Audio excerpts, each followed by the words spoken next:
So if you guys want to learn how to make tilapia albondigas, watch this video.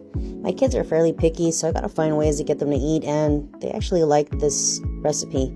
We're gonna start off by prepping our tilapia. Now my tilapia is already cleaned. I had cleaned it previously, and I blend them 1 to 2 pieces at a time. I don't want to overcrowd the blender so it doesn't blend properly, and I don't want it to be too mushy towards like gum texture. You want it to look like this. And you start adding some diced onion.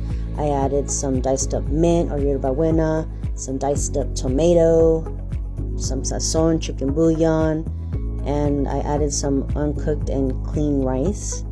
I added 1 egg, and I just mixed all that well. I had already prepped up all my seasonings earlier, and I'll put that in the description so you guys can see what I added exactly, and just incorporated all that till the consistency looks like this. And then you make your albondigas. I made them small, but you can make whatever size you want. While the albondigas chill, I started toasting up all my chiles and veggies. I'll put it in the caption so you guys can know what exactly I'm cooking up here. And once it looks like that, we throw it in the blender and mix it. Now back to the Instapot, we're gonna throw in some diced up carrot, chayote, squash, and potato. I added a bay leaf, and we threw in our blended mixture with our veggies. And I added some chicken broth, and I also added water. And I do 1:1 ratio between the broth and the water, but again, to each their own.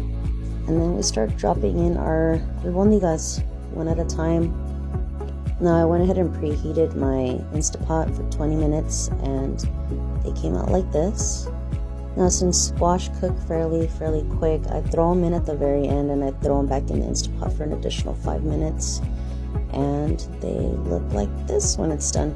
Now at this point, you want to taste your broth to see if it needs additional salt or if it needs anything extra, but it was perfect to our liking, so we left it as is.